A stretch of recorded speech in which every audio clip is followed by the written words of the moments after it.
Ramayapatnam port Kandukur ప్రజల హక్కు. మీ అందరూ కూడా తెలుసు. ఈ పోర్టుని కూటమి ప్రభుత్వం, చంద్రబాబు నాయుడు గారు, పవన్ కళ్యాణ్ గారు, మిగతా వాళ్ళందరూ కూడా దీన్ని పీపీపీ రూపంలో ప్రైవేట్ పరం చేయాలి అని చెప్పేసి క్యాబినెట్లో కూడా డిస్కస్ చేసి జీవో కూడా పాస్ చేయడం జరిగింది. మీ అందరూ కూడా తెలిసి ఉండొచ్చు. స్థానిక శాసనసభ్యులు నాగేశ్వరరావు గారు ఈ మధ్య ప్రెస్ మీట్ పెట్టి తాడేపల్లిలో మేము ప్రైవేట్కి ఇవ్వట్లేదు ఏవో మాట్లాడటం కూడా నేను కూడా మీడియాలో విన్నాను. ఒకటే అడుగుతున్నా నాగేశ్వరరావు గారిని, ఎలక్షన్కి ముందు అయ్యా వైఎస్ఆర్సీపీ వాళ్ళకన్నా కూడా బాగా డెవలప్ చేస్తాను పోర్టుని, నేను జగన్మోహన్ రెడ్డి గారు ఇస్తానన్న పొలం రేట్ల కన్నా కూడా ఎక్కువ ఇప్పిస్తాను, ఈ ప్రాంతం ఎంతమంది ఎన్ని ఊర్లు దెబ్బతిన్నాయో, ఎన్ని ఊర్లు ఖాళీ చేసి వచ్చినాయో ఆ ఊర్లన్నీ కూడా కొత్త విలేజ్లు కట్టిస్తాను, రైతులకి ఇంకా ఎక్కువ రేటు ఇప్పిస్తాను, ఆ గ్రామంలో రైతులు పొలాలు పోగొట్టిన రైతు బిడ్డలందరికీ కూడా ఇంటికి ఒక ఉద్యోగం ఇప్పిస్తాను,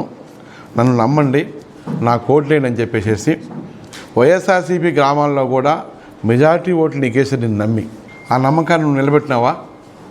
నిలబెట్టకపోగా ముఖ్యమంత్రి గారు ఒక స్టేట్మెంట్ ఇచ్చి జీవో పాస్ చేస్తే నువ్వు ఇక్కడ ఒక 10 మందిని తీసుకొని పోయి ముఖ్యమంత్రి గారితో మాట్లాడి ఎలక్షన్ ముందు నేను ఇన్ని హామీలు ఇచ్చాను, ఇవన్నీ చేశానని చెప్పేసి వాళ్ళకి చెప్పి సర్ది చెప్పి ఏదైనా జీవో రద్దు చేయించుకొని హఠాత్తుగా నువ్వు కందుకూరు రావాల్సింది పోయి ఆడెవరు ఒక ఆయన కలుపుకొని ఒక ప్రెస్ మీట్ పెట్టేసేసి తూచి చెప్తున్నావు. ఎవరి చెవుల్లో పూలు పెడతావు స్వామి నువ్వు? నాకు అర్థం కావట్లేదు. కందుకూరు ప్రజలు ఏమైనా పిచ్చోళ్ళు అనుకుంటున్నావా? మంచోళ్ళు కాబట్టి నిన్ను నమ్మారు, నువ్వు గెలిచావు. అది మర్చిపోయి ఇంత జీవోలు అయిపోతుంటే దగ్గర 4 నుంచి 4,000 కోట్ల రూపాయలు ఖర్చు చేసి గవర్నమెంట్ ధనాన్ని పోర్ట్ 95% కంప్లీట్ చేస్తే దాన్ని 1,500 కోట్లకు అమ్మేస్తున్నారు. దాని మీద ఫైట్ చేయి, ఈ ప్రాంతం వాడు కాబట్టి నువ్వు. అది మర్చిపోయి ఏదో మసిపూసి మాడగా చేసేసి దానిలో నుంచి బయటకు వద్దామనే కార్యక్రమాలు చేస్తున్నారు నాగేశ్వరరావు గారు, ఎమ్మెల్యే గారు. ముఖ్యంగా జగన్మోహన్ రెడ్డి గారు మా హయాంలో ఈ పోర్టు ఏ విధంగా ఉండాలని చెప్పేసి చాలా పెద్ద ఆలోచన చేసేసి విశాఖపట్నం నుంచి తడ దాకా ఈ మధ్యలో చెన్నై మధ్యలో ఈ మన ప్లేస్ వేసేసి వెనకబడ్డ ప్రాంతం 4-5 కాన్స్టిట్యున్సీలకు కూడా మంచి ఉపయోగపడుతుంది. మంచి ఉద్దేశంతో జగన్మోహన్ రెడ్డి గారు పోర్టు తీసుకొచ్చి ప్రభుత్వం నడిపించాలని చెప్తే వీళ్ళు గవర్నమెంట్ వాళ్ళకి కాదని చెప్పేసి ప్రైవేట్కి ఇస్తారు. వాళ్ళు ఏం చేస్తారు? ఇప్పుడు వాళ్ళు మనకు ఎవరికి ఉద్యోగాలు ఎవరు, ఎక్కడి నుంచో బీహార్ నుంచో అక్కడి నుంచో తక్కువ రేటుకి ఎంప్లాయీని తీసుకొచ్చుకుంటారు. వాళ్ళ లాభాలతో వాళ్ళు రన్ చేస్తారు. నష్టపోతుంది ఎవరు? మన భూములు పోయి, మన ఊళ్ళు పోయి, మనం నష్టపోయాం. లాభపడుతుంది కాంట్రాక్టరు, ప్రైవేట్ వ్యక్తులు, వాళ్ళకి కట్టబెడుతుంది గవర్నమెంటు, చంద్రబాబు నాయుడు గారు, పవన్ కళ్యాణ్ కావచ్చు, బీజేపీ వాళ్ళు కావచ్చు. ఎవరెవరికి ఎంతెంత ముడుపులు తీసుకొని ఎన్ని వేల కోట్లు చేతులు మారినైతే నాకైతే తెలియట్లేదు. పెద్ద అమౌంట్ చేతులు మారకపోతే ఇంత పెద్ద పోర్టు ఏ విధంగా 1,500 కోట్లకి అమ్మేస్తారు? సార్ మీరు ఆలోచన చేయండి. ఎందుకంటే మీడియాకి మీకు మించింది ఏదీ లేదు.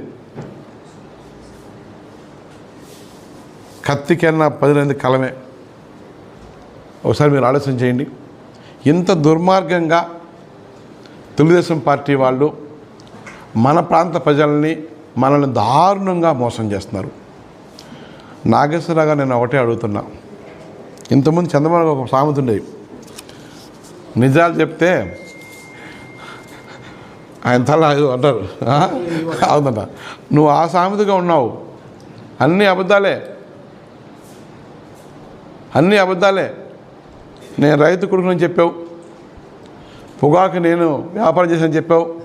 అయ్యా రేట్ లేదని చెప్పి 4-5 సార్లు ధర్నా చేస్తే అలా పోయి ఇలా వచ్చేసేసి ఆ 2 రోజులు ఏదో ఒక 10,000 నమ్మించేసి బాగా పోతుందని చెప్పావు. మళ్ళీ మేము కాల్ చేస్తే నిజంగా ఇది అన్యాయం అని చెప్పి అంటున్నావు. ఏం చేస్తున్నట్టు అసలు నువ్వు?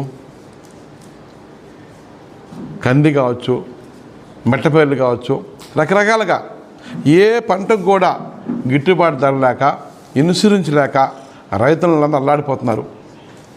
ఊరే శరణ్యంలాగా తయారైంది ఒంగోలు జిల్లా, పక్కన మార్కాపురం జిల్లా, పార్టు నెల్లూరు జిల్లా.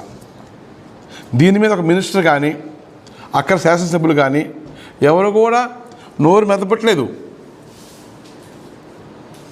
నేను కావచ్చు, నా శాసనసభ్యులు కావచ్చు, కావలి ఇన్ఛార్జి కావచ్చు, ఒంగోలు కావచ్చు, రకరకాలుగా మేమందరం రైతుల పక్షాన వీళ్ళు చేసిన దుర్మార్గం మీద పోరాటం చేస్తుంటే పోలీసులను పెట్టేసేసి మా మీద కేసులు పెట్టించేసేసి పోలీసులతో నువ్వు రాజకీయం చేస్తున్నావు,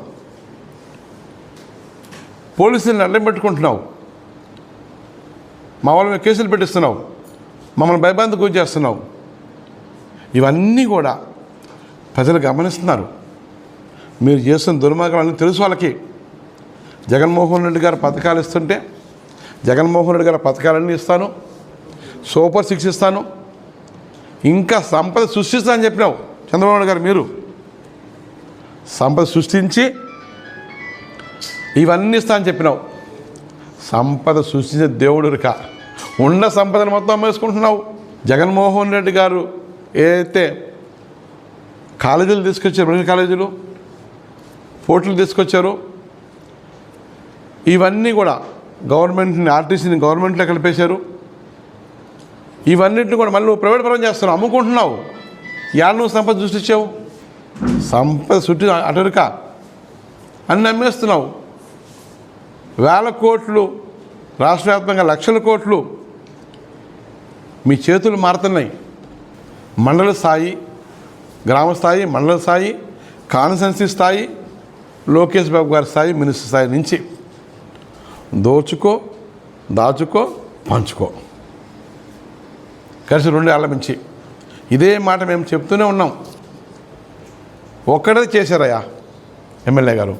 టెంపుల్లో, మాలకొండ టెంపుల్లో 10 సార్లు ప్రెస్లో దేవుని జోలు బామాకర బాబు అని చెప్తే 1,50,00,000 ఎంట్రీ డబ్బులు కట్టించాడు.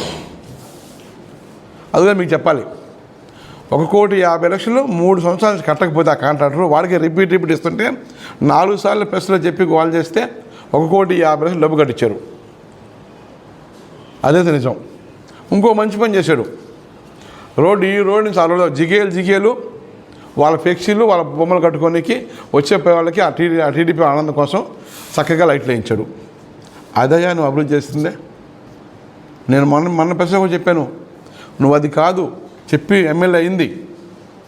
అందరికీ పథకాలు ఇస్తాను, నీకు 15,000, నీకు 18,000, నీకు 20,000, నీకు ఇది, నాకది, అమ్మఒడి, చేయూత ఏమున్నాయి అవన్నీ తీసేసి పేర్లు మార్చుకొని 3 బిడ్డల పథకాలు రకరకాలు ఇస్తానని చెప్పినాం. అవి ఏవి ఇవ్వపాగా జగన్మోహన్ రెడ్డి కూడా ఇవ్వపాగా ఈ 2 కార్యక్రమాలు చేస్తున్నావు. దోచుకో, దాచుకో, పంచుకో, చిన్న రోడ్లు ఏం చేసుకొని పేపర్లో వేసుకొని ఓదరు కొట్టేసుకుంటావు. నీకు నువ్వే బయటికి రా, ప్రజల్లోకి పో, చూడు, నీకు తెలుస్తుంది. ఎవరైనా మీడియా అడిగితే వాళ్ళ మీద కోపం పడుతున్నావు, నేనే దాన్ని తిరుగుతున్నావు. ఎన్నో ఇది ప్రూఫ్తోని ఆ బియ్యం అమ్ముకునేది కావచ్చు, వైన్ షాపులు కావచ్చు, ఆ లెక్కలు కావచ్చు, ఇది ప్రూఫ్లతో వీడియోలు, పేపర్లు ఇచ్చా. దానికి ఇంతవరకు స్పందనే లేదు. మాట్లాడిన పాపాన వారు అసలు నువ్వు కొత్త తీసుకొస్తావు, 4-5 రోజులకు ఒకసారి వస్తావు, ఏదో మాట్లాడిపోతూ ఉంటావు. నేను రోజు ఉంటే నీకు దుకాణం మంది నువ్వే చెప్పా, ఇంకా నన్ను రెచ్చగొడుతున్నావు. ముఖ్యంగా మీ ద్వారాగా కందుకూరు ప్రజలను కోరుకుంటున్నాను. రామాయపట్నం పోర్టు కందుకూరు ప్రజల హక్కు. మన ప్రాంతంలో మన గ్రామాలు, ఎన్నో గ్రామాలు నష్టపోయి 4-5 సంవత్సరాలు ఉన్న గ్రామాలు నష్టపోయి ఆ భూమిని పోర్టుకి ఇచ్చాం. ఆ పోర్టు భూమిని కూడా పీపీసీఎల్ వాళ్ళకి ఒక పార్టు, ఇండోసోల్ వాళ్ళకి ఇంకో పార్టు. పెద్ద యజ్ఞం జరిగింది కరేళ్ళలో. అక్కడ 3 పంటలు పండుతాయి, కూరగాయలు, మామిడికాయలు, సపోటకాయలు, రకరకాలుగా చెనక్కాయలు అన్నీ. ఆ భూములన్నీ తక్కువ రేటుకి నువ్వు కొంత కొనుక్కొని, ఎమ్మెల్యే కొంత కొనుక్కొని, గవర్నమెంట్ ద్వారాగా గవర్నమెంట్ అసైన్ భూములు కూడా మీరు పేర్లు మార్చుకొని ఆడ భూములు అమ్మే కార్యక్రమం చేశారు. రైతులు స్వచ్ఛందంగా తిరగబడ్డారు. పెద్ద ఉద్యమం నడిచింది కరేళ్ళలో. సేమ్ ఆడు కూడా అంతే, దాచుకో పంచుకో కొంత సెటిల్మెంట్ అయిపోయిందంట. వాళ్ళలో కొంత డబ్బు వేసేసుకున్నారంట ఓన్ చేసుకొని. ఈ కార్యక్రమం కందుకూరులో నడుస్తుంది. కందుకూరు ప్రజలకు ఒకటే ఇన్వైట్ చేస్తానని మనం విన్నవించుకుంటాను. రేపు ఉదయం 10 గంటలకి జిల్లా పార్టీ అధ్యక్షులు కాకాని గోవర్ధన్ రెడ్డి గారు, కావలి మాజీ ఎమ్మెల్యే రామిరెడ్డి ప్రతాప్ కుమార్ రెడ్డి గారు, నేను వైఎస్ఆర్ శ్రేణులందరం కూడా జగన్మోహన్ రెడ్డి గారు మాజీ ముఖ్యమంత్రులు వైఎస్ జగన్మోహన్ రెడ్డి గారి ఆదేశాల మేరకు పోర్టు సందర్శనకు పోతున్నాం. మా హయాంలో, జగన్మోహన్ రెడ్డి గారి హయాంలో ఎంత పని అయింది అవన్నీ పరిశీలించేసి అక్కడ నిరసన కార్యక్రమం తెలిసి ప్రెస్ కూడా మాట్లాడతారు మా జిల్లా పార్టీ చేసిన మాజీ మంత్రివర్యులు. ఇంకా కొన్ని విషయాలు అన్ని మీ ద్వారాగా ఈ రాష్ట్రానికి కూడా తెలియపరచాలని చెప్పేసి జగన్మోహన్ రెడ్డి గారు మమ్మల్ని పంపించడం జరుగుతుంది. ఇది పార్టీ ఆదేశాలు. అక్కడ పోయి అంతా సందర్శించి ఏం జరుగుతుందో కూడా అక్కడ మేనేజ్మెంట్తో మాట్లాడి ఆ విషయాలన్నీ కూడా రేపు మీరందరూ దయించి పోర్టు దగ్గర రండి. ఆ విషయాలు మీ ద్వారాగా కందుకూరు ప్రజలకి, ఆంధ్ర రాష్ట్ర ప్రజలందరూ కూడా తెలియపరచాలని మంచి ఉద్దేశంతో లేకపోతున్నాం. దాని నుంచి మీరందరూ కూడా రావాలని కోరుకుంటున్నాను. కందుకూరు ప్రజలు ఎవరైతే భూములు పోగొట్టున్నారో వాళ్ళకి డబ్బులు వచ్చిందాకా, ఎవరైతే గ్రామాలు నష్టపోతున్నారో వాళ్ళకి ఇల్లు కట్టించిందాకా, ఎవరైతే కొత్తగా భూములు తీసుకొని డబ్బులు లేదో ఆ డబ్బులు వచ్చిందాకా వైఎస్ఆర్ కాంగ్రెస్ పార్టీ ఎక్కడ భయపడకుండా ఎన్ని కేసులు పెట్టినా కూడా ఆ ప్రాంత ప్రజలు, ఈ ప్రాంత ప్రజల మనోభావాలని దృష్టిలో పెట్టుకొని మేము పోరాటం చేస్తున్నామని చెప్పేసి కందుకూరు ప్రజలకు హామీ ఇస్తున్నాను. మా ఎంట మీరు కూడా మేము చేసే ప్రతి పనిలో మీరు కత్తికన్నా పొదనైంది కలం, మీరు సహకరించాలని మనస్ఫూర్తి మేము కోరుకుంటాను. Narayana educational institutions Nellore. NEET 2025లో కేవలం నెల్లూరు నారాయణ మెడికల్ అకాడమీ నుండి జాతీయ స్థాయి ఓపెన్ కేటగిరీలో 1000 లోపు 9 ర్యాంకులు సాధించడంతో పాటు 397కు పైగా మెడికల్ సీట్లు సాధించి మరే ఇతర విద్యా సంస్థలు అందించలేని ఉత్తమ ఫలితాలు అందిపుచ్చుకున్నారు. నీట్ లాంగ్ టర్మ్ బ్యాచ్ కు జూలై 13 నుండి క్లాసులు ప్రారంభం. సంప్రదించండి నెల్లూరు నారాయణ మెడికల్ అకాడమీ.